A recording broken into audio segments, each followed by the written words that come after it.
typical home, you know they play by a completely different rule book. Today, I'm joined by Bianca Tia, a certified trainer originally from Italy who now resides in Thailand with her village dog Esco. Bianca specializes in the complex relationships between humans and free roaming dogs, dog to dog social behavior, and aggression. Before entering the dog world professionally, Bianca worked in humanitarian aid and wildlife conservation. But after adopting her own village dog, she became deeply fascinated by the social dynamics of free roaming dog populations, the way they communicate, regulate emotions, and navigate relationships both with each other and with humans.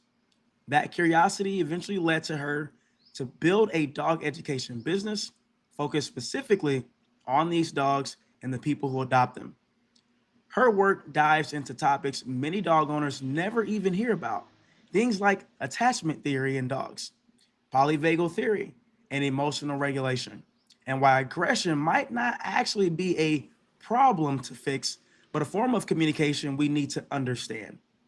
In this episode, you're going to learn a few things: how free roaming and village dogs think and socialize differently than typical pet dogs, why aggression can sometimes be misunderstood communication, how the human dog relationship affects the dog's ability to feel safe and regulate emotions, and what owners can learn from the natural social systems of street dog populations. Bianca, first off, thank you for being here today and sharing your experience with us. And we're going to start with this. There's a question for you.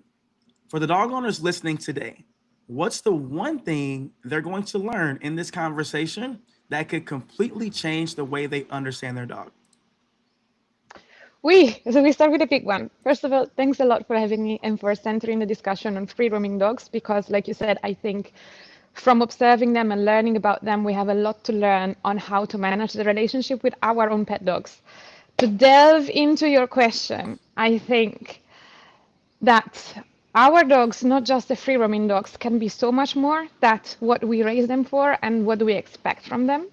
However, the thing we need to do to enable them to become the incredible, independent, and stable and capable beings they can be, we need to move away from a perspective based on control and on the fear of losing control into a perspective based on understanding and managing the dog in the direction of helping them developing life skills instead of obedience and not being problematic or fixing problems. So different perspective, not that control is wrong, fixing problem is wrong, but it's not what should drive what we want from our dogs and our relationship with them. Amazing. This is a very, very unique perspective to have. I've actually never heard it voiced that way until you and I spoke, and I'm excited to dive into that today. Before we get into it, I would love to find out a little bit more about your background. The audience would love to know about your background and how you came to this profound understanding of dogs that leads how you interact with them and how you've been teaching your students to learn how to interact with dogs today. So, oh, big question again. I will try to sum it all up and focus on the most relevant stuff. Like you also anticipated, wind is blowing. Sorry if you hear if the No, you're noise. good. You're good. Okay, so I had a completely different career. Because of my studies in economics and international cooperation, I started and focused the majority of my career in international cooperation, mostly UN system, international organizations, and international NGOs.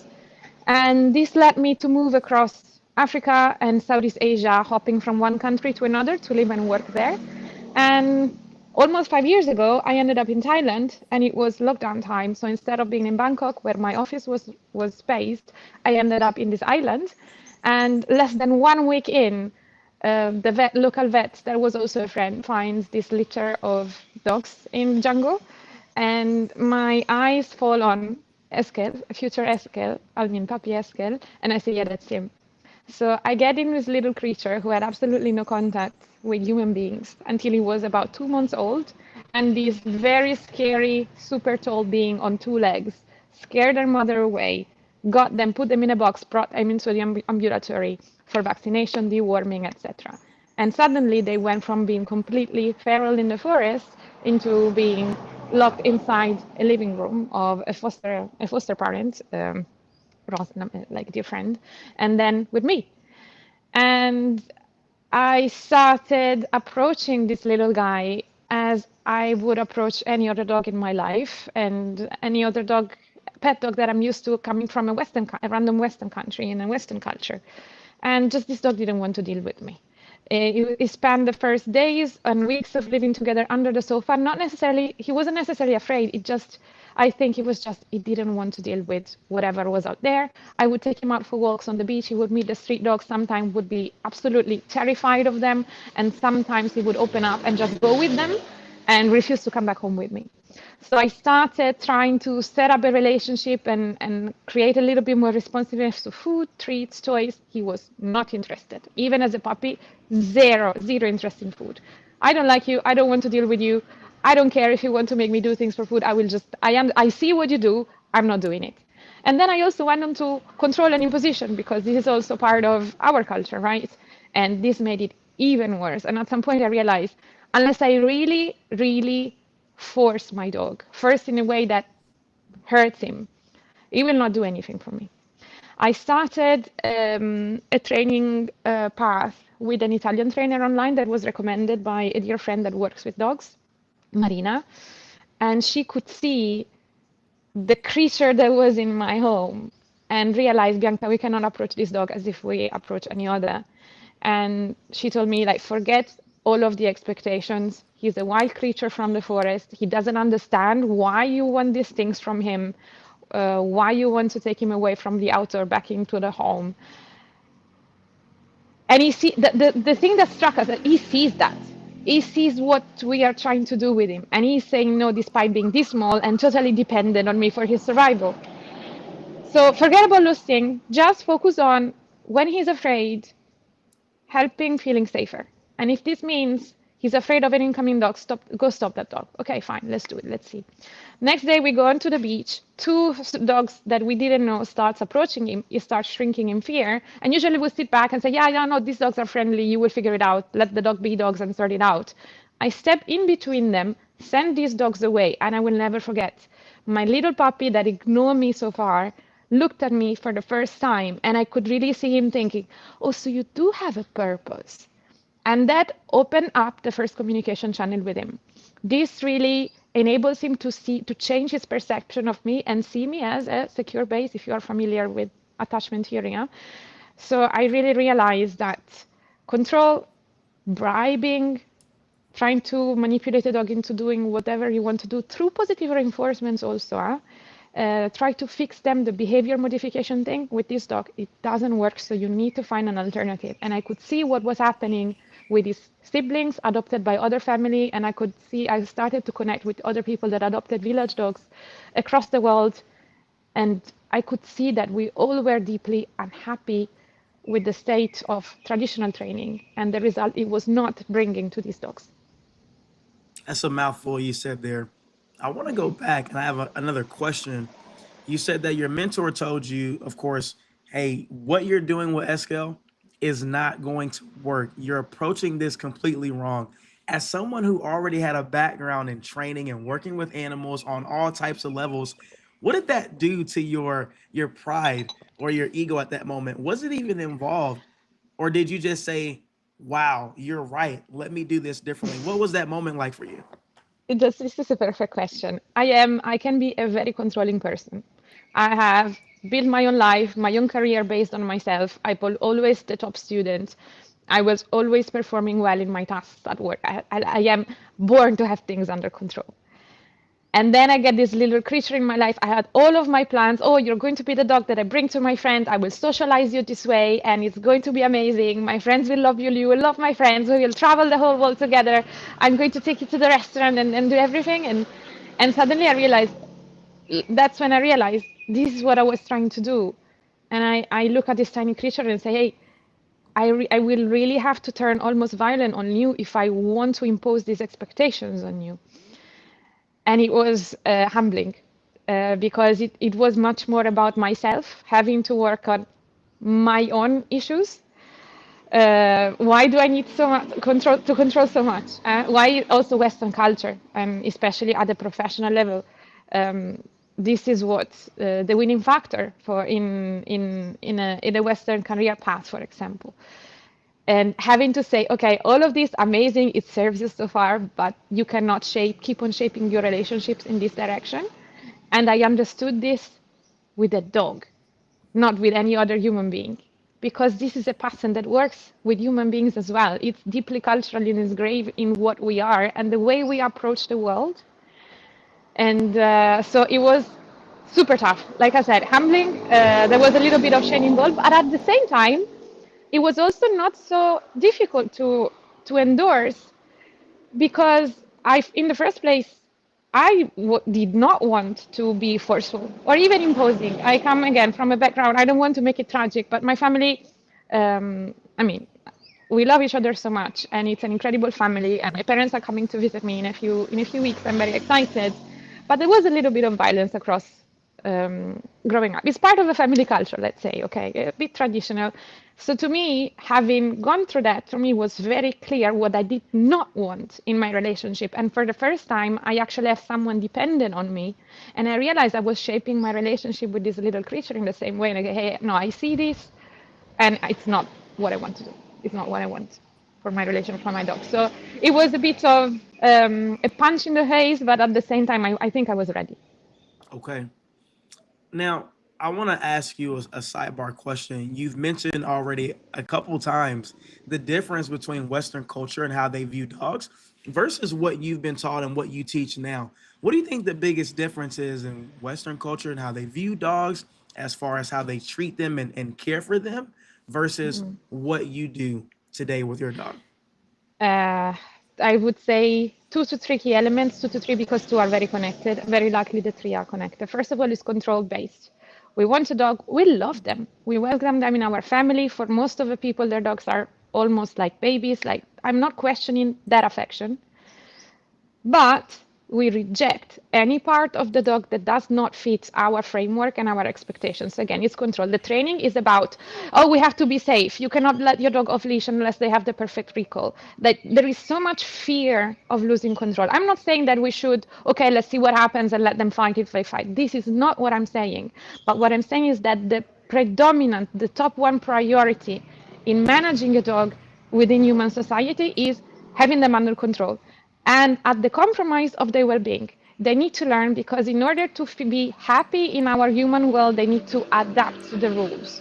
And whenever they voice a different opinion, they voice a different perception, they voice a discomfort in this. Sometimes they have to be very loud because we are very poor listeners.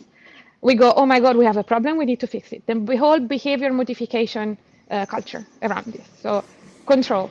And then babyifying the dogs, creating this incredible dependency and setting ourselves at caretaker throughout the whole life of a dog. Because one thing is doing this with a puppy, it's actually a baby, like an infant that cannot fend on their own. One thing is keeping the same framework applicable to a teenager, and one thing is keeping it up as long as the dog has an adult life. So amazing attachment theory, if we delve into details, but not necessarily, really helps understanding this. We cannot, I think, in order to disclose the full potential of our dogs and to have emotionally balanced dogs, we have a reactive pandemics. Like every dog on this planet potentially is reactive. Like 90%, 99% of the dogs I work with are reactive. And it's new. 70 years ago, it was not like this. We are raising dogs in a way, despite the control and the behavior modification culture, we are raising dogs that are more and more and more emotionally unstable. And this is because we never give them the opportunity of developing into adults, and we focus on attaching them to us. Like, don't take initiative, I tell you what to do. Or look at me, oh, there is a problem, look at me, I give you a treat. We are raising, allow me to say, deeply incapable dogs with the emotional maturity of a puppy or at best of a teenager. They never achieve the emotional, social, and behavioral maturity of an adult. And this is because we babify them and we focus on this dependency and control. I think everything is connected. That's amazing that you say that, because that's exactly what's going on. Um, Getting into dog training, when I did, it was right after the pandemic started. I saw it as well.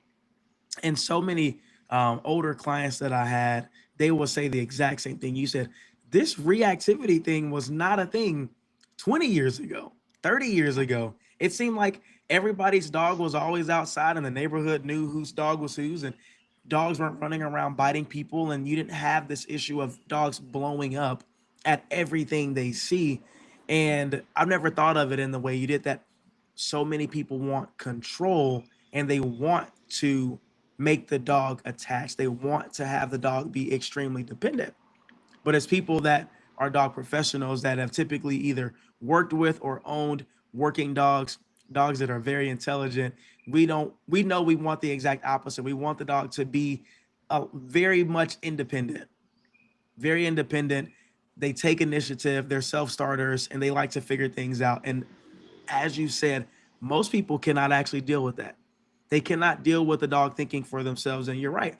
They would call me and say, "Hey, I just want my dog to stop, whatever the thing is." That's the Yeah. number one phrase that every dog trainer hears every single day. I just want my dog to stop doing Can I this interrupt thing. you on this? Of course. Because it's super interesting. So I did a little bit of research and I attended a wonderful webinar from Alexa Capra on the history of forceful dog training.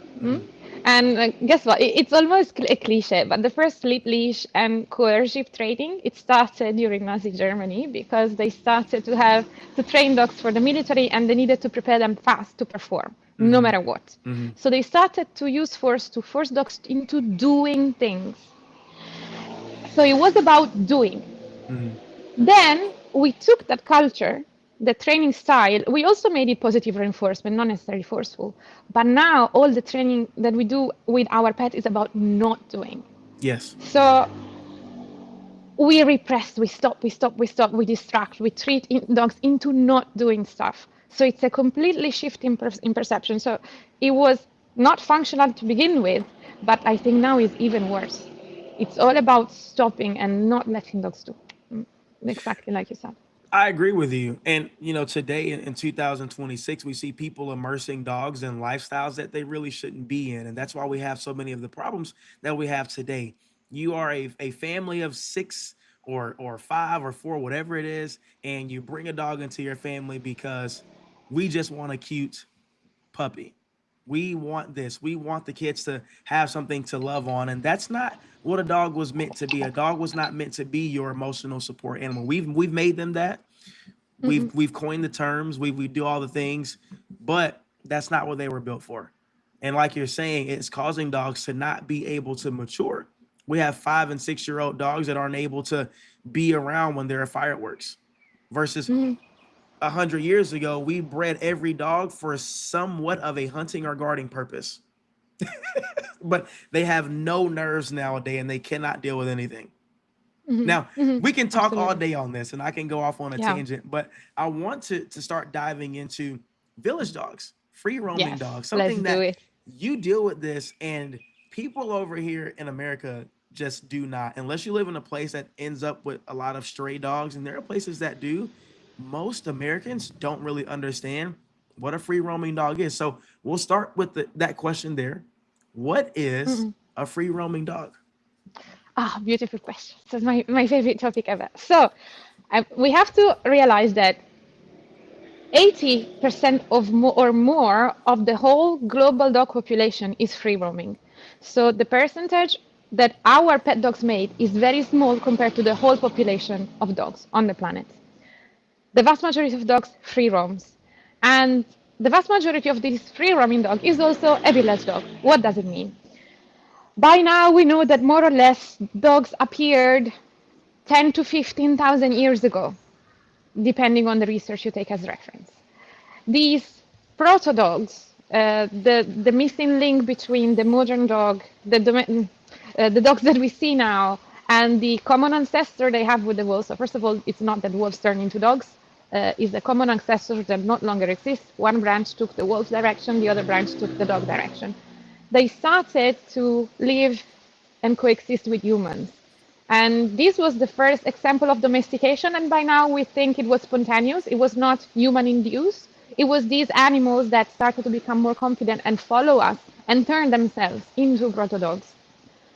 So we have thousands of years of coevolution and deeply strong cooperation. This happened more or less in South Asia, and we think about possibly Africa and other continents more or less at the same time. But the predominant event was in South and East Asia. And as humans migrated, colonizing the whole globe, dogs follow them and arrived to the Americas, where they were never found before, for example. These dogs, the descendants of these dogs, are still here as village dogs. And especially in Southeast Asia, the genetic is still quite isolated and incredibly primitive.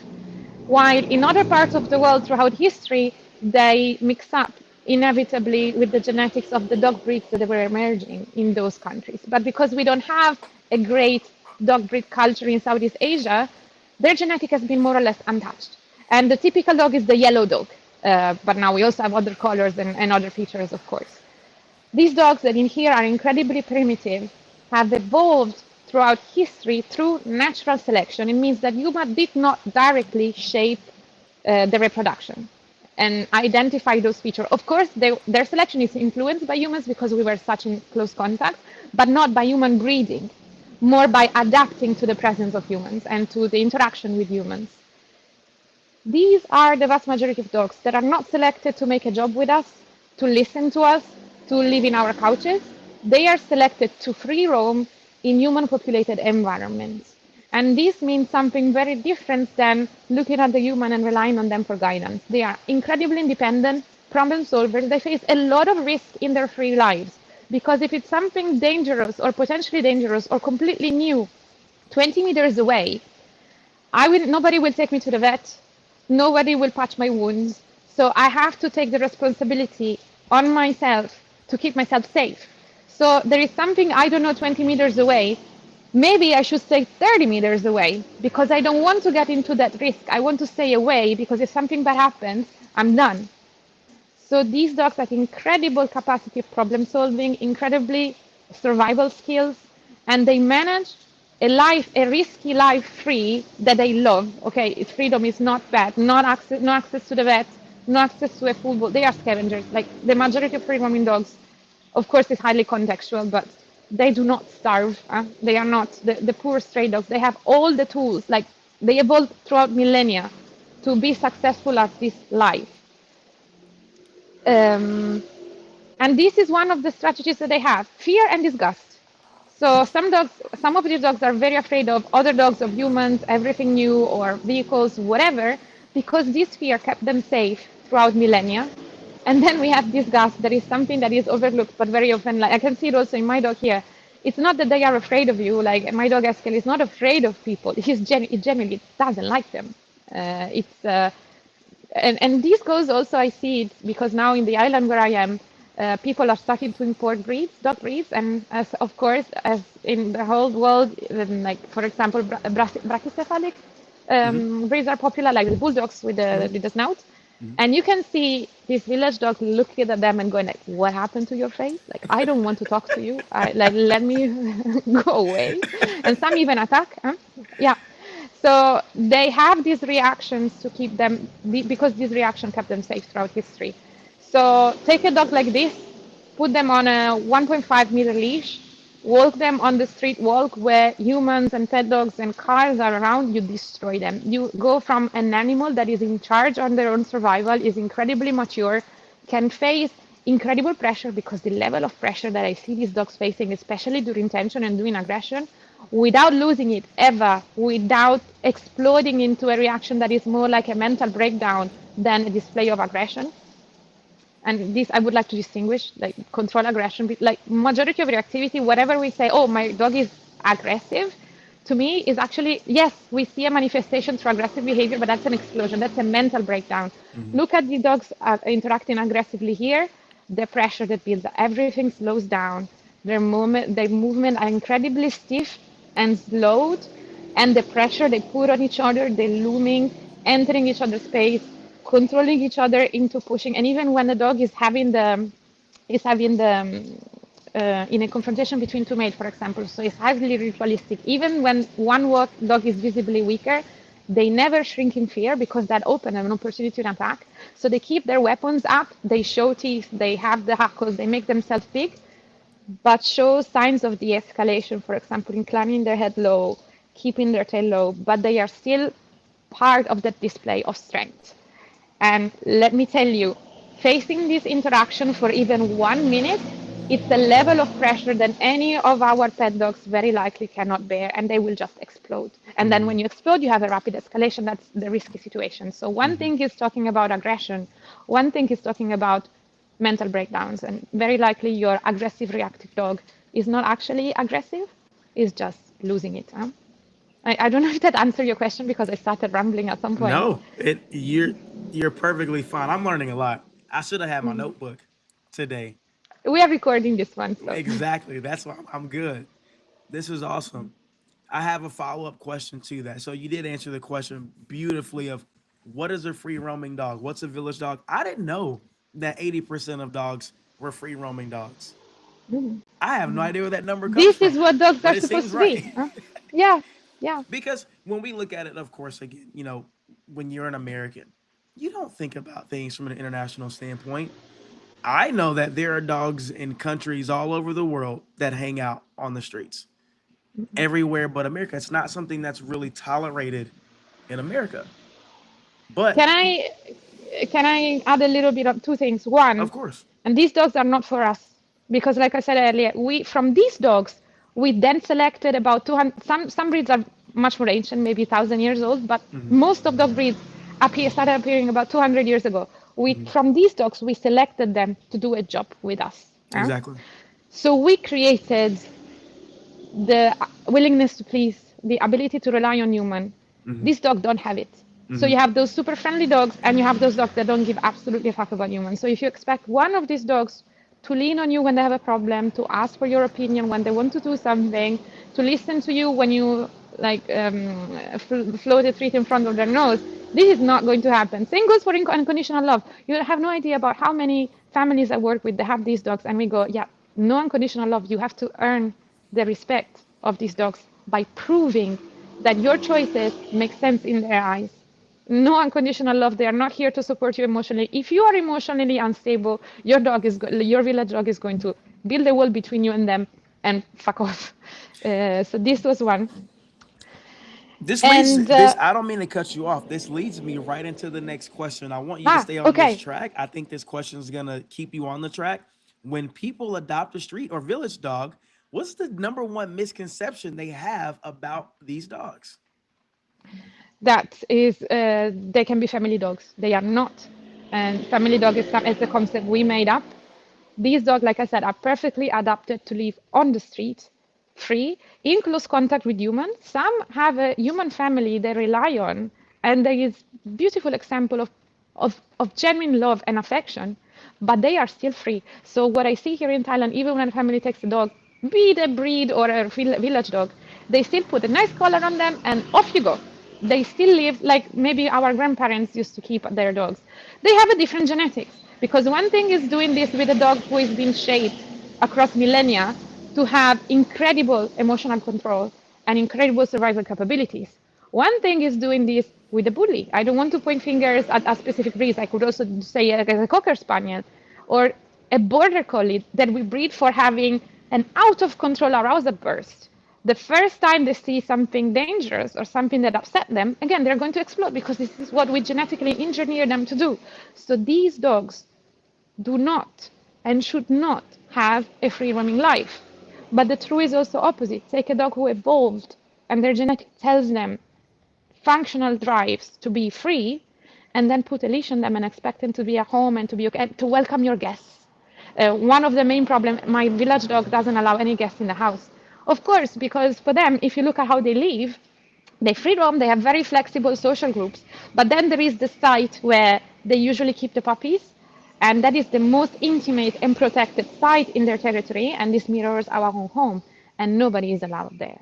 Like, it's only the family. So for a village dog, probably they already feel so unsafe out there in the world. The home is that one place where there are no dangers around, sometimes, because depending on the relationship they have with the family, that can also be very troubling. But there is one place where I'm supposed to be free, and you, human, the person who is in charge of my life, allows strangers or people that are not family members inside. Like, are you crazy? I need to do something and send them off. This does not make sense for them. Being friendly and allowing other strangers to touch them, like I am afraid of human or I am disgusted of human, why should I upset a stranger coming to me and interacting with me? Very often they are wired for avoidance, but because of we manage distance differently compared to for dogs, social safe social distances are much more expanded. So meeting someone, if you are 5 meters away from one of these dogs, you're already in their intimacy, you're already too close. Right. And expecting them not to snap at the hand of someone that tried to pet them, like I cannot run away. You are not doing anything to protect me, human that is holding the leash. I need to do something to prevent this from happening. So of course it's not a justified reaction for us because we know there is not actually a risk, but for an animal like that, it's inconceivable. So here we say, oh, my village dog is highly reactive, highly fearful, highly aggressive, whatever. Uh, this is not the lifestyle, like living surrounded by people with no freedom of movement because they're always on the leash, with no ability to manage their own distances. And the social distances, like I said, 5 meters is already too close. Maybe 20 meters, I can start making a choice. Trajectories. You are maybe 30 meters away, but you are coming on a straight line towards us. Like, are you crazy? This is not what dogs do Yeah. in a free roaming perspective. So these are not pet dogs. And they will not listen to you when you tell them what to do when they have a problem because you are just not credible and what you're asking doesn't make sense to them. So even when you train them, for example, the recall also doesn't make sense. Yeah, your village dog is 10 meters away, you call them, they look at you and say, hey, I'm here. Why do you expect me to close the distance, come towards you in a straight line, stop in your space and look at you? Like the recall, it's not that they don't understand, it doesn't make sense, doesn't matter how much you reinforce it.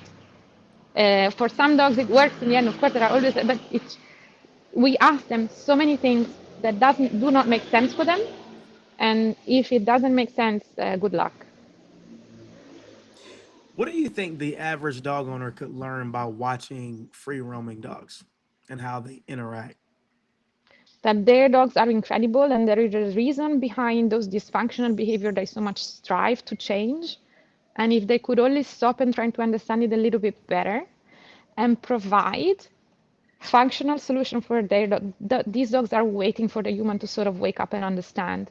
When you finally crack the code and you take an action that makes sense for that dog in that situation, this is more powerful than any training you can ever do because they start looking at you, when I talk about my own dog and look at me and say, oh, so you do have a purpose. Then they become the most responsive dogs you can have. And the connection you have, you don't even need to talk anymore. You just look at them, they look at you, they understand what you want, and you understand what they need. It's you can communicate really just by moving your eyes and by gaze and posture. It's a connection that I could never have expected and I've never seen created with any other animal. But I'm sure you can create it with any dog. It's just these dogs, they force you. It's either like this or it doesn't work. You will have a life where your dog is close at home in the garden and you have a completely separate life. Now with Eskel, that is almost 5 years old, I became a professional halfway through, no, more than halfway through, but he is almost 5 years old. He's intact. So big boost in emotional stability. Would require a whole different podcast, but he's an aggressive dog. He hates humans and the vast majority of other dogs. We travel the whole world. I forget the leash. I don't remember last time I needed the leash. I mean, in the presence of pet dogs, yes, I leash him. That's the one problem that we still have. We go take the ferry. He gets on the ferry. We get off the ferry with the crowd, like all packed up in the ferry. We get off the ferry. I go collecting the luggage. All throughout this, he's off leash. I'm not giving him any direction. He just know how to manage himself. I am looking for a taxi, and he is like 50 meters away, sniffing the bushes, never losing sight. It's like traveling with a human being.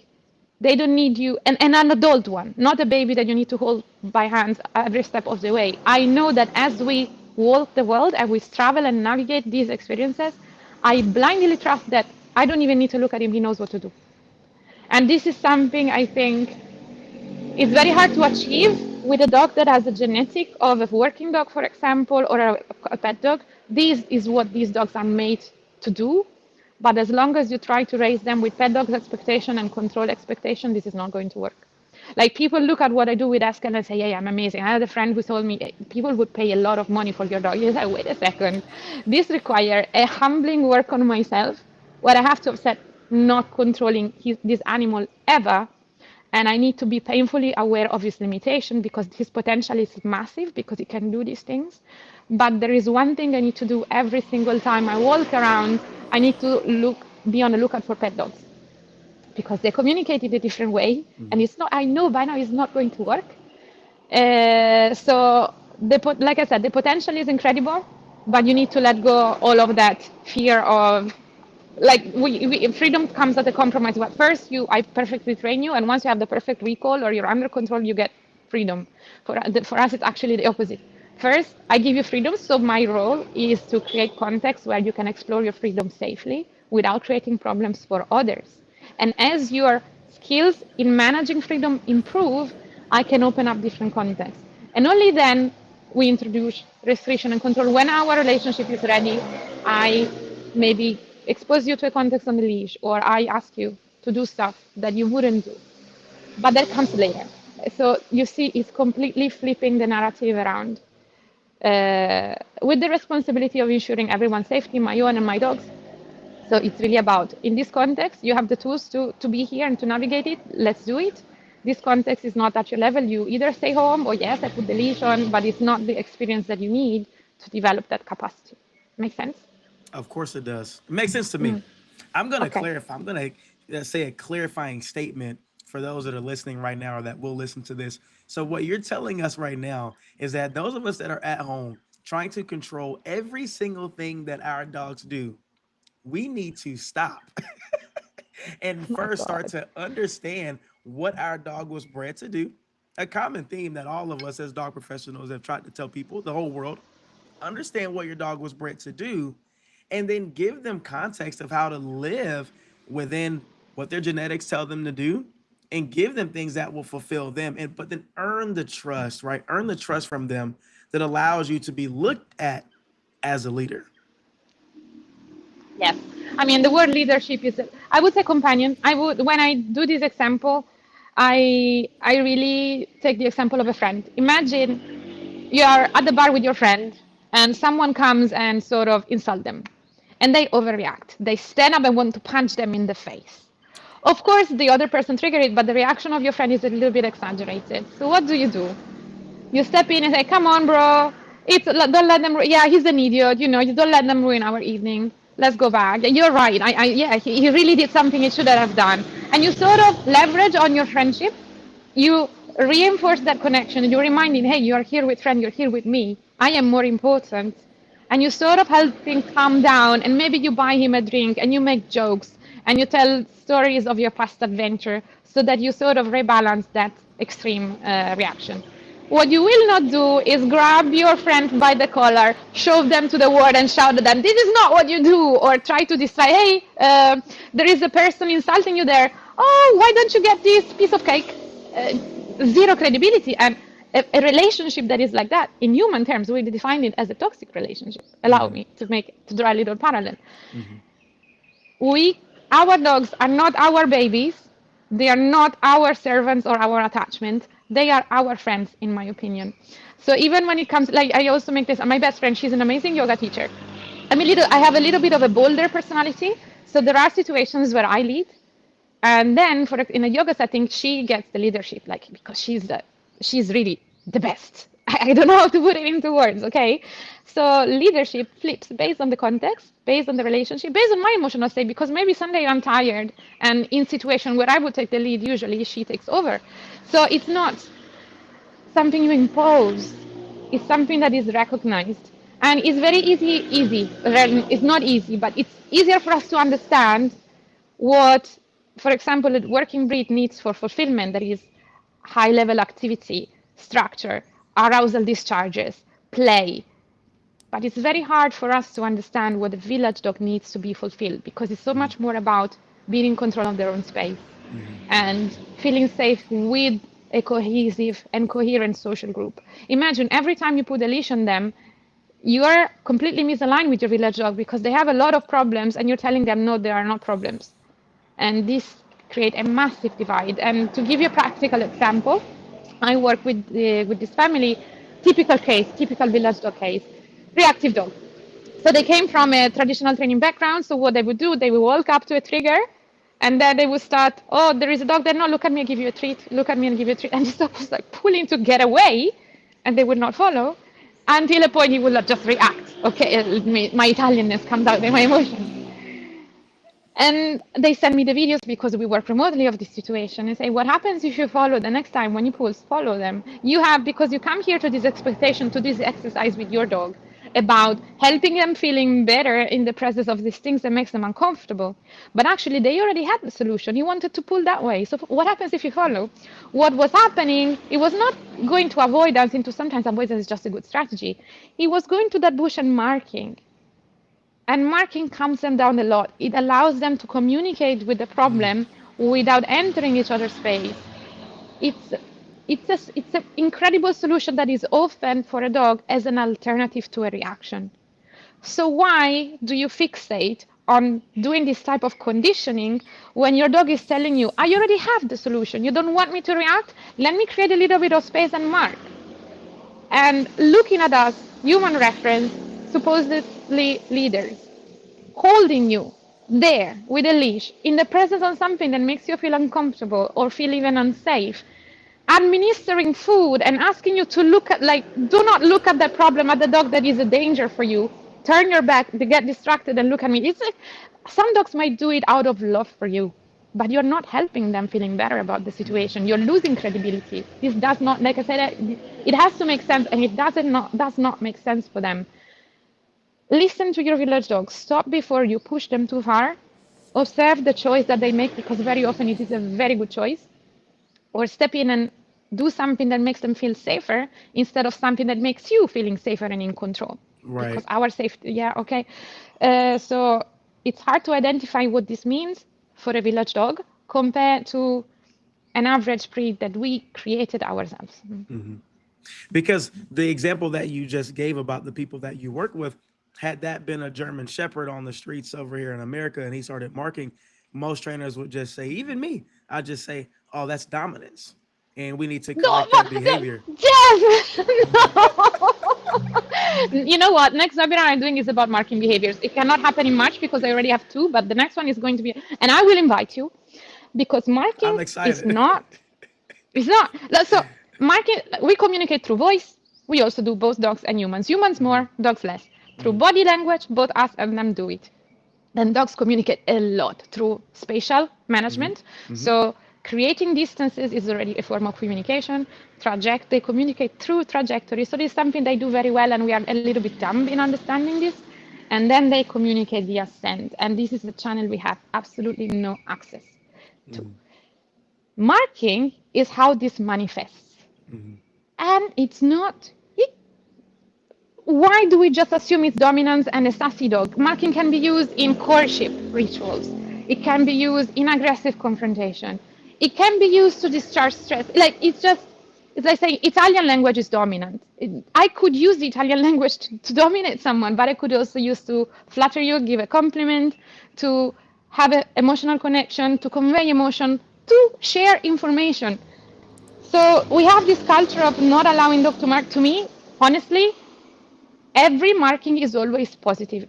I cannot picture a situation where I should not allow my dog to mark, because very often, if they mark your intention, that marking allows them to regulate, and it's going towards de-escalation instead of escalating. So yeah, maybe your dog is very angry, marks intensively, like even kicking and growling. Wonderful, because you're making a statement without going to pick up a fight, without escalating and going to attack, for example. And some dogs might be triggered by the marking, but it's always, as long as they maintain a degree of emotional control, they can mark. If you lose them, they lose the ability to mark because they are overwhelmed by their anxiety, their arousal, or whatever. So to me, a dog that marks is a dog that is being social and is thinking about what they are doing instead of a dog that is losing control. So always welcome marking, not just in village dogs. Village dog can use it very well. I would say the social skills of a village dog are because of the genetical offset, they start from an advantage boy, like they are much more skilled, but you can have incredibly skilled breed dogs at the same time. It's not an exclusive. But yes, please let those dogs marks if you're interested. I'm going to talk a lot about it. And you This can is already find on my Instagram page a lot of Yeah, I've material. been I've been watching your videos, and this is mind blowing to me because you know you can go through schooling and you can be shadow other trainers and learn what they tell you, and you'll hear that a lot of information, especially over here, is just regurgitated from one trainer to the next versus people actually having that experience like you have the experience, which is why I'm excited for the visit that we're going to do later on this year. We're actually postponing Yes. it, not April, but we're going to come in you guys this cool and dry season towards Okay, November. okay. Oh, that Um, would be the best. Mm. yeah, so I'm excited because these are the experiences that dog professionals should have a chance to be able to get. Everybody can't do it. Everybody won't be able to go to Thailand or other countries that have free roaming dogs. But if you can, from what you're telling me right now, what you're describing to me, it's an experience that I want to be able to understand more fully the range in which dogs communicate. As you just said, they Mhm. communicate on different planes, and one of which we truly cannot tap into, which is scent. We can't smell from a mile away like they can. No, All right. So we no. have no And they idea. make choices. They make choices based on what they sent. And Yes. we'll never understand. Mm. So that's why as soon as I said it, right, we say that it's dominant behavior by them marking or kicking up the pheromones in their paw pads or whatever it is. But when I'm taking my dog out, if it's just us in the field, he can go mark whatever he wants.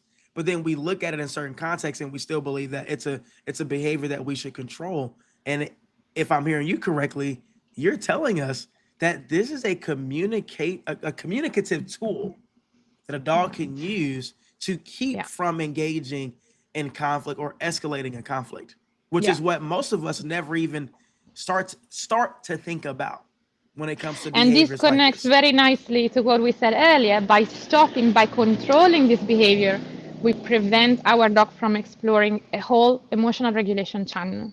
So Exactly. again, we keep them small, we keep them dysregulated, and it's just because we have this fear, this culturally engraved fear of losing control, something we don't Hmm. understand. We don't say, oh, let's observe what happens. Something we don't understand, we cut it off. Right. uh, And then they Go less again involved. they can't express themselves, and then we lose the ability to understand them even more. So it's a vicious cycle that we continue to perpetuate with dogs by shutting them down, and then they can't respond, and the only way to respond now is to just blow up at seemingly random or minuscule things. Yeah. Now, you've obviously spent tons of time studying free roaming dogs. What surprised you the most about how they organize themselves socially?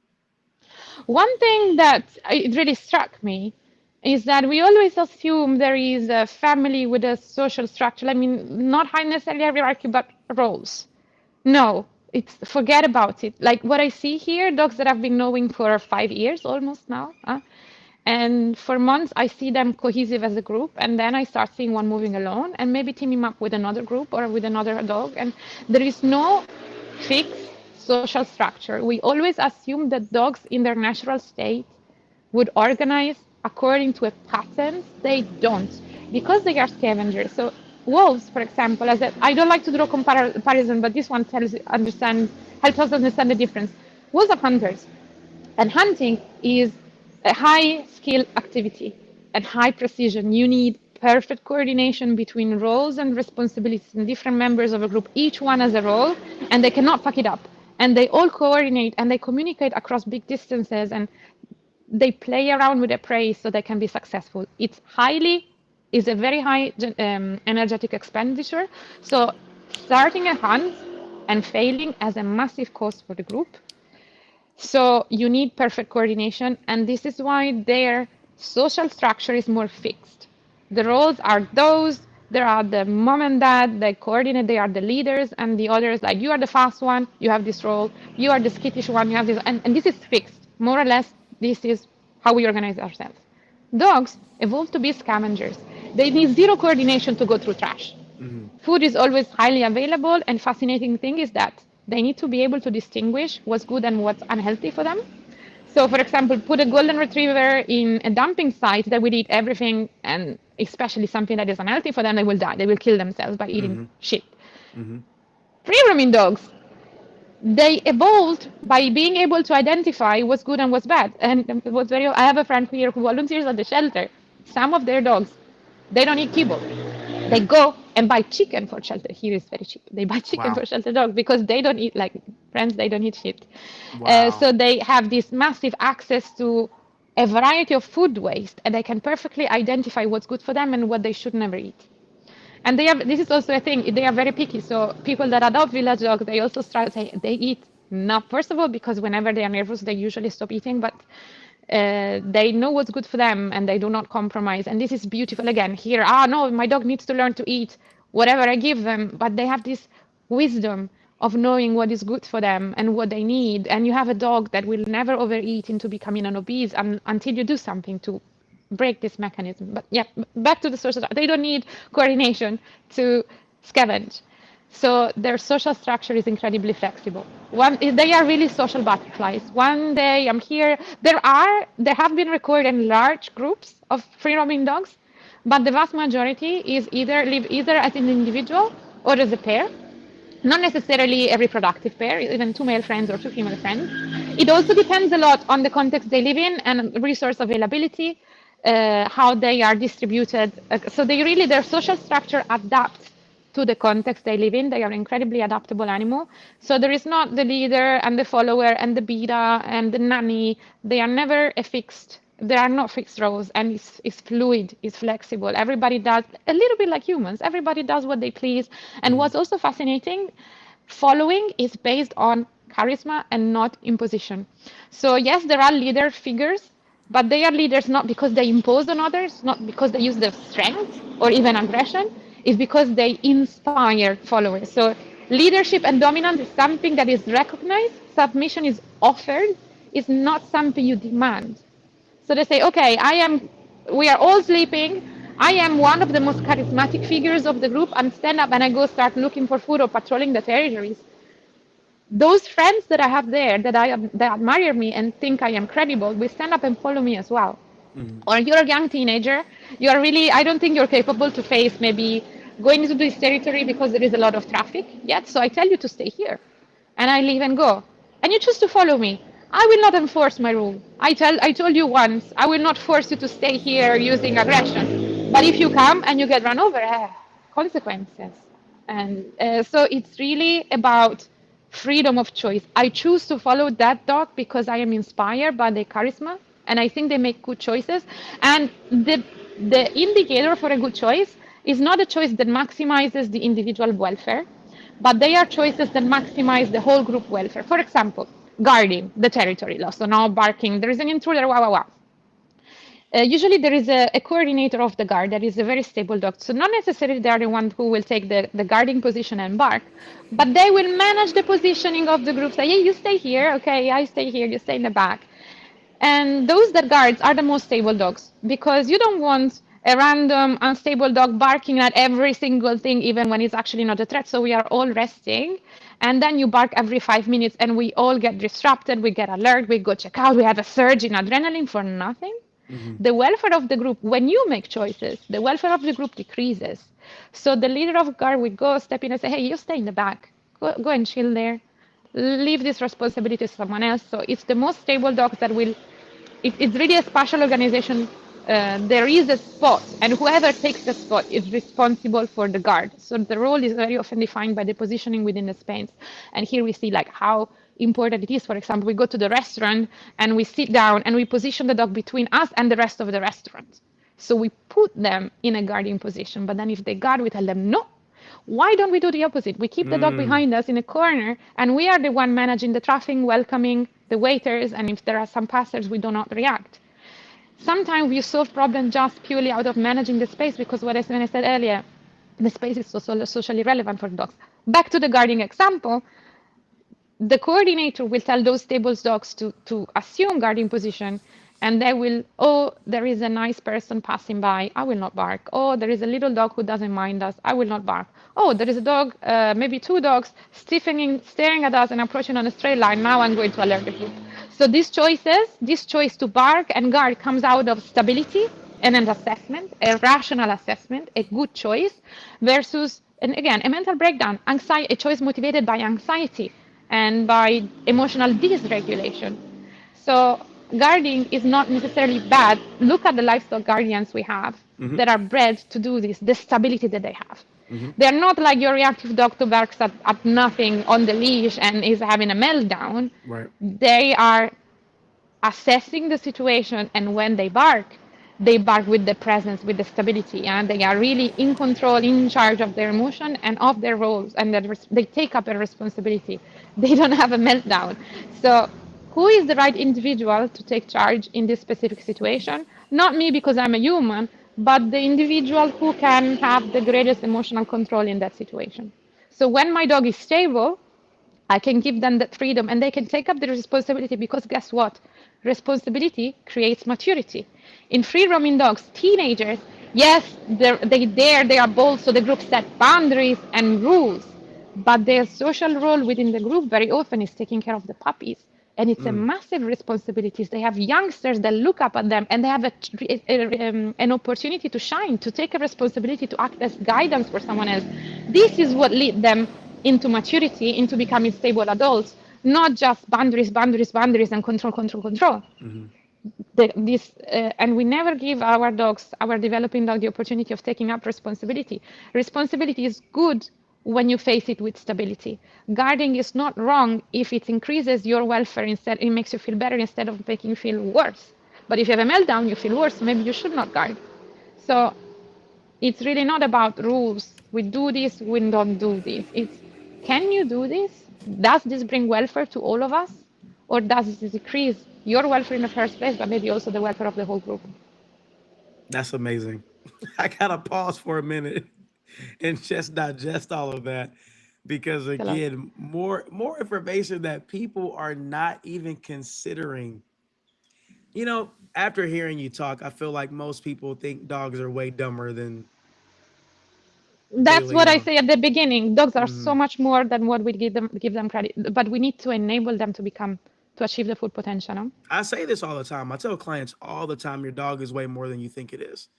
But Hmm. even with what you're telling me right now, I mean, these are things that I haven't even really considered because I haven't seen the dynamic of free roaming dogs. But Hmm. it seems like they'll teach you a whole lot if you let them. Yeah. Of the ones that go to homes and are successful, why do you think they're successful versus the ones? Obviously, we know why the ones that aren't successful, we know why they are not Hmm. successful. But the ones that are, why do you think they find success in pet homes? Yeah. Usually they are not living in urban settings, first of all. They live in contexts where spaces are very wide and they are in control of their own space. And they have an owner that, again, is all about, is not focusing on controlling them, but is focusing on supporting, understanding. Like we do not always make the right choices. We do not always understand, but at least our mindset is in that direction. So we can have a conversation. It's not that if we don't understand each other, it's the owner cutting the communication off with their dog. It's not the dog. It's us. When we don't understand, we refuse, we reject. We constantly reject our dogs. We love each other. We are so nice with each other as long as they do something that does not make us uncomfortable. The moment a dog does something that makes you uncomfortable, you go, whoa, and you go in control mode. You lose the ability to empathize. You lose the ability to connect socially. And we always say, oh, my dog, when they get reactive, they cut us off. But it starts from us. We were the first one. So who are you when your dog has a problem? I always say, like, because when they react, they are voicing a problem. Are you someone that feels ashamed because other people are watching, or feels deeply uncomfortable because I you give me the sensation of losing control? Or are you someone that is able to open up, go through that discomfort, and try to understand what your dog needs to feel better? Before I work with So any of the clients that are dealing with reactivity, I always tell them, listen, we're gonna go out, put your big boy pants on. Your dog's gonna embarrass you. I don't care about people looking at us. It's okay. We need to figure aha, out what type of threshold your dog is dealing with so that we can aha, get outside of it and start working this thing. And they're yes, so terrified because it's the social pressure of my yes, dog is acting out. And we tell them your dog is communicating something to you and you need to figure out what it is and figure out how to exactly, help them get through it and choose a better yes. behavior to do, or don't take Eh, them eh, to those places yet. Exactly, exactly. So part of my job is actually, it's not much about the dog. It's about creating a context where the owner can feel safe. Like maybe also it doesn't matter, depend on the location, but it depends on this speech that you also do. First, you need to make sure that the owner can connect, and then they will be able to work with their dogs. Because if you bring them into a context where they shut down, they go, no, oh, I need to do something, then it, of course it doesn't work. And also we have this, we are terrified by aggression. And it doesn't make sense to me because we use aggression every day among humans. And also aggression, it's often associated with harm, physical damage. It's not like the vast majority of aggressive dogs has zero intention to hurt each other. But we just, like, more than once, it's like owners came to me and say, hey, terrified, like petrified. I think my dog is aggressive. It's like, for my friend, every dog on the planet can use aggressive behaviors because they are part of their natural communication. But we criminalize aggression in a sense that is unacceptable. It's like imposing someone a life where they will never be able to raise their voice or to say no. I don't know where this comes from, but we are terrified at the idea that our dogs might show aggression. And it doesn't make sense. Maybe because I'm Italian, it's so normal for us to just shout at each other all the time. I think it's normal for most people. I think that a lot of people are just straight up delusional about what dogs are in essence. And that's the question that I ask everybody. And then we'll talk about it towards the end of the podcast is, what is a dog? Most people they don't even really understand what a dog is. But to your point, humans use aggression all the time. From the way that we walk, if we just walk with our chest out to make sure that people don't think that we're to be trifled with, or just not smiling at people and keeping a straight face and squinting our eyebrows. There's a lot of nonverbal cues that we use to let people know we want them to stay away from us. And then we'll change. And this is it. If you strip aggression down to the core, it's nothing else than a request for space. It's asking for aggression is an explosive sometimes way to just ask for distance. And this is how we should look at it. Exactly. I want to ask a question that we're gonna get really controversial here. Maybe, maybe not. Dog parks, are they helping or hurting dogs? I mean, the straightforward question, of course, like stay away. Okay, yeah, stay away. It also doesn't make sense from an ethological point of view for dogs to be in a limited space. So back to everything we say about how important it is for dogs to be able to manage their distances and to manage their own space. This is one.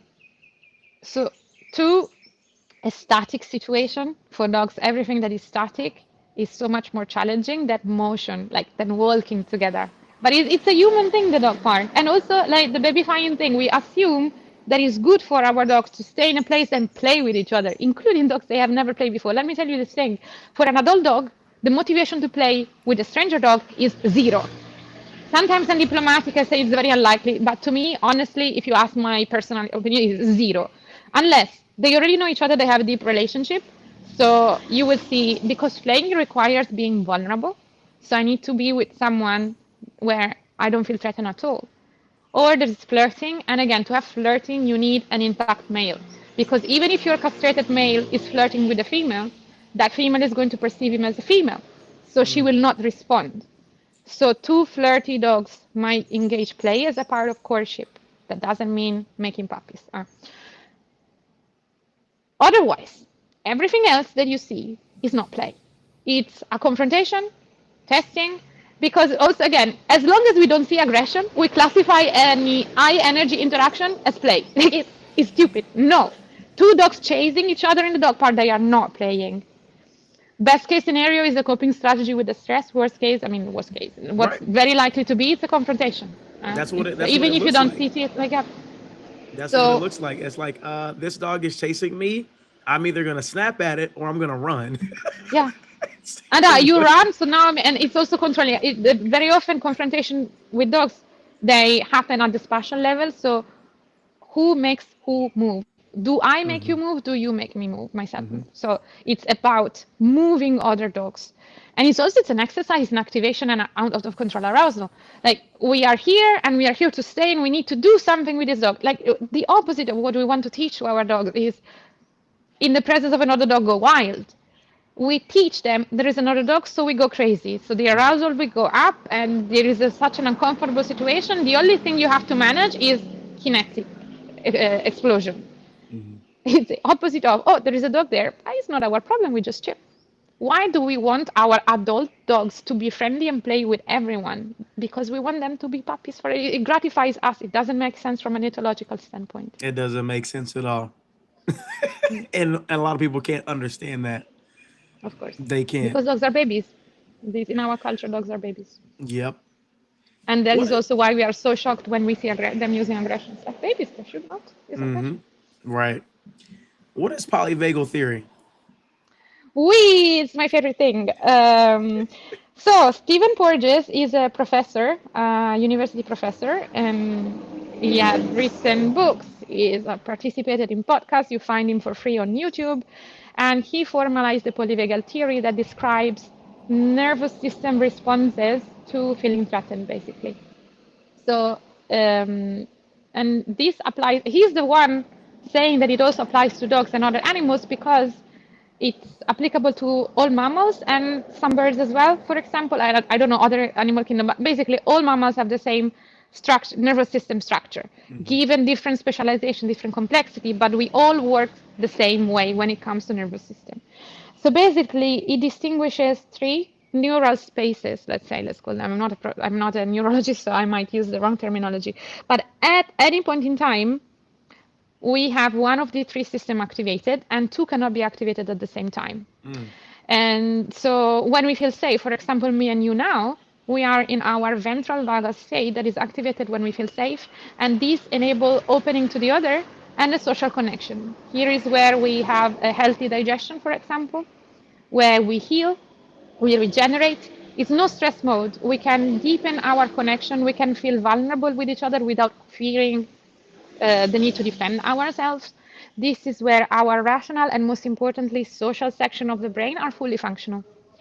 The moment a threat appears, I cannot be so open anymore. I need to close the door and protect and defend myself. So the ventral vagal system gets like switch off and we go into sympathetic system, sympathetic response. This means that I'm closing, nobody gets to me anymore. At the same time, I'm not able to connect with others. So our social and rational parts of the brain function much, much less. They are not, and all of our resources, oxygen is pumped to the muscles, go in the direction of explosiveness. We need to do something to manage this threat. And in this moment, if we arrive here, it's because we realize we are alone in this threat. Like my friends are not going to help me. So it's a highly kinetic and high arousal response, and the fight or flight is the typical manifestation. There is also the freeze when the freeze is not helplessness, but is like readying for action. There is a lot of tension. This is where aggression happens, for example. I would argue some types of aggression happen. This is where reactivity happens. This is where I get angry and I shout at you, or this is when I get scared and I run away. However, if the threat is overpowering me, there is not much, like I cannot run away and I cannot fight back. Maintaining this state of high arousal and high dynamic responses is too costly. I will eventually die because I kill myself, because I'm exercising too much effort. There is nothing I can do. So again, the sympathetic response is switched off and we go into dorsal vagal state, that is basically learned helplessness. Is the freeze with the giving up. And here is also where chronic depression happens if we go into this space too often. And if you look at the dog or a human, is where our posture shrinks, when we keep our gaze low, when we do not communicate with we do not respond to inputs anymore. And you might see, for example, a dog that is paralyzed at the vet or with fireworks shrinking in a corner. Or you see it with training, like with compulsive training, they use correction until the dog stops. But despite this is the state at the behavior level that is less problematic because you have no responsibility, you have no action. But it is the worst, the most extreme of the three. It's a ladder, it's an escalation. And also, guess what? In order to go back to ventral state where we feel safe, you cannot skip the sympathetic step. So if you have a dog that is shut down often, in order to get them to a state of opening where they're able to learn, to communicate, and to feel good, they have to regress to get back to the sympathetic and reactive space. So very often when we start working with a dog who is in shutdown, you have to tell the owner, it will look like they are going to regress for a moment, because they have to go from shutdown to open up and actually voice all of that they have suppressed so far. And it's going to be a lot in most cases, but only through this, then they can go actually into a space where they can regulate their emotion. So this is the main framework that I use to work with dogs when it's about building up their emotion regulation capacity, because mainly, hopefully, I mean, there are dogs that come into shutdown, but hopefully mostly work at the switch between sympathetic and ventral vagal. So what do we do when we approach sympathetic, but we want to keep our dog into an emotional regulation space, so ventral vagal feeling safe? Or what we do when they are already in sympathetic and we want them to switch back? And the key here is not control, because control is escalation into shutdown. The key here is social connection, because if you can activate a social response that is not compatible, remember, two systems cannot be switched on at the same time. So social responses and social connection are not compatible with the sympathetic response. So if my dog is exploding, and I can leverage on our relationship, so I trigger a social response towards me, I make them feel safer thanks to our connections. That is why I cannot reject, I cannot intervene and stop them. But if my dog, for example, this is the most counterintuitive thing according to traditional view, my dog is fence fighting and he's like vomiting aggression at the dog at the fence, and I go next to him and say, hey, you, without exaggerating, of course, hey, you tell you, you did a good job, you're amazing, wow, I'm so impressed, you're like so beautiful. Your dog goes, slowly start maybe flipping an ear towards you, starts to listen. This is a transition that is happening, huh? And they start look at you, and maybe, and they don't direct aggression at you. Like the redirect aggression comes when because they're used to a history of you intervening in a negative way. Mm-hmm. They go, oh yeah, you're with me. Like, you know, you remember the friends of the pub, and one wanting to punch the other in the face. Mm-hmm. You put an arm on their back and say, come on, yeah, he's an asshole. And you remind them of how good they feel within your relationship, within your friendship, and they go, and slowly they can calm down. So do whatever it takes to make your dog feel better, because the reaction comes from a negative emotional state. So what I do to flip that emotional state from negative to positive, and this is where the sweet, so instead of reinforce, but if you're praising when they are you reinforcing aggression? First of all, you do not reinforce emotions, only learn behavior, including not, so learn behavior is not social behaviors, because social behaviors are genetic, they are innate. So there is no conditioning happening with them. You make your dog feeling better, they will be less aggressive in the future, because they know that when they have a problem, they can count on your support instead of you shutting down and leaving them alone with their problem. So this is how we use the polyvagal theory. Feeling safe, and this is connected to the ability to regulate their emotions, so emotional stability, passes through social connection. So whether I'm feeling safe or not does not depend on the trigger, it depends on the relationship with my companion human. Mm-hmm. So I can be in the presence of a trigger, but my human reminds me that I'm safe in a way that I can understand it. I am not losing my shit anymore. While we usually leave our dog, like we only intervene when it's too late. Like our dogs is in front of us with the leash, we are back there holding the leash, mm-hmm. and we have problems coming at our dogs, and our mm-hmm. dogs need to do something to respond to these problems. We are always back there. We are never in the first line with them or for them. And then, of course, they need to do something about it, and we are not even aware of all of this happening. So I put it very simply to make it digestible in 5 minutes, but this is the polyvagal theory and how you can apply it to your relationship with your dog, remembering that reactivity is rooted in not feeling safe, and you can always do something to help your dog feeling safe. What are some common signs that shows that a dog is living in chronic stress? Scientific signs, you ask? Well, just maybe even some behaviorally. What would you say like a dog exhibits behaviorally that shows that they're living in chronic stress? Yeah, every sign of shutdown, so responses that, and dysregulation. Dysregulation goes in both directions. You can dysregulate and be highly kinetic, highly dynamic, or be under kinetic. So you, outside of, back to polyvagal, if you are, we often focus on dysfunctional behaviors that are active, so high arousal, but the disability to regulate is not just when our arousal gets too high, it's also when it's too low, when it shouldn't be. So I would say any sign of emotional dysregulation when it's not functional. You see dogs that cannot rest because they're always activated and they always want to do something, they always want to play, they are restless. And also, guess what? Or they go out and they are nervous even without the presence of a trigger because they expect to be triggered. The inability to regulate their arousal down for a prolonged, like they are too often, usually sympathetic and parasympathetic system, they take turns and their interaction is balanced. Sometimes I'm in parasympathetic when it's functional, and when it's functional, I'm in sympathetic. But if I'm overly on the sympathetic system, I lose the ability to rest and to settle deeply. And this is also the space where you have chronic inflammation, because our nervous system controls, like the sympathetic activation is also responsible for inflammation. And when you have a wound, inflammation is functional because you want it to heal. But if you are chronically in sympathetic system because you're anxious all the time, because you see problems and you never receive support, then you get chronic inflammation.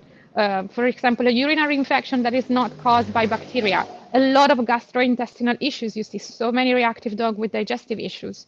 Ear infection. So whenever you have an infection and you cannot, very often we say, oh, our dogs is in pain, so they are more reactive. But very often it's actually the opposite. Constant activation and anxiety, kinetic, is highly connected to the development of chronic infection. On the contrary, when a dog is even worse into chronic shutdown, this is where they lose the ability to heal, because you need a little bit of an inflammation to heal at the same time. And when you have a red flag for dogs who have been highly coerced and subject to highly forceful training, is those dogs that go into extreme appeasement, because they are constantly trying to appease human beings because they don't know when the next punishment is going to come. What does that look like? Jumping on you, licking your face, constantly greeting, making themselves small while approaching you, again, higher arousal, dysregulation, but in a very friendly way. It's not friendly and greet, it's normal. It's not normal when it's constant or is exaggerated. So you're telling whenever me you see dysregulation, is often a red flag. That are dysfunctionally appeasing. The dogs that are always jumping up on you, like, I know the difference you're talking about. Not just a dog like excited to see you, you've been gone for a while and they're jumping up and licking, but the dog that constantly jumping up in your face, forcing their muzzle into your mouth, licking on you. Extreme submission. It's a fawning response. I'm not saying that it's every single time, but it's a good proxy for something severely punished these dogs in the past. Interesting. Most people just think it's a dog being sweet. Yeah, because for whatever reason, when we see dysregulation, it's cute, unless this dysregulation goes in the direction of aggression. Aggression, we have a problem. But every other type of dysregulation, dysfunctional behavior, no, it's just a puppy. It's so cute. It makes me so mad. Wow. What do you think the number one issue is that dog owners are making when selecting dogs, period? Very likely based on appearance. Like you said, they don't really understand what the genetics and the needs of this dog. And the expectations. They take a dog in also, like you said earlier, because they have an emotional need. So they want someone to offload their emotional labor too. And then these dogs come into the family and they feel it and they go away. Some dogs they try their best to take up the responsibility, and the responsibility crushes them, because we cannot expect a dog to solve our emotional burden. So they try and they just disappear under these emotional expectations that we have. And some dogs that just say nope, and then we have conflict and blah blah blah. Also that one, these two things I would say. Well, I've got one outgoing question as we come to a close here, because you have been setting the microphone on fire for this interview, and we could talk about so much. And I think that we've got some other topics that I want to do a part 2 on this. So I know that those who are listening and will see this and will see clips of this are going to want to see you again because you have so much knowledge. There are a couple of things we didn't even touch on today, but I'd like to ask you, if there was one thing that dog owners could do today to start changing the relationship that they have with their dog, what should it be? Next time you go on a walk or you expose your dog in any situation, identify the very early signal of stress, because they will feel it. So first of all, learn to identify, not when your dog is almost exploding, identify the very first arising of stress and do something, not because it makes sense to you. Do one thing that will make your dog feel better. And sometimes it's counterintuitive. Sometimes you don't understand why, but identify that one thing that will make your dog feel better and respond to their stress with stress relief. Amazing. Bianca, let everyone know where they can find you at on social media before we close out, because they need to hear this. Yes, they can find me on Instagram as punkmats. I also have a mailing list that I should curate a little bit better. So there is also the Punk Mats website. And you can just send me a message or any questions. I try to do one webinar per month. I'm trying my best. And yeah, I'm just so happy about discussing village dogs. So always open to chatting about it. Amazing. We'll definitely link it in the description when we post this episode. I'm excited for everyone to discover all these amazing things that you've talked about today. You've been wonderful. I want to thank you again, Bianca, for joining us today on the Dogopedia podcast. I'm your host, Jeff Green, and we're looking forward to seeing you all again soon. Thank you very much. And thank you for offering a platform to talk about free roaming dogs. I think it's really what is needed now. Thank you. We appreciate it.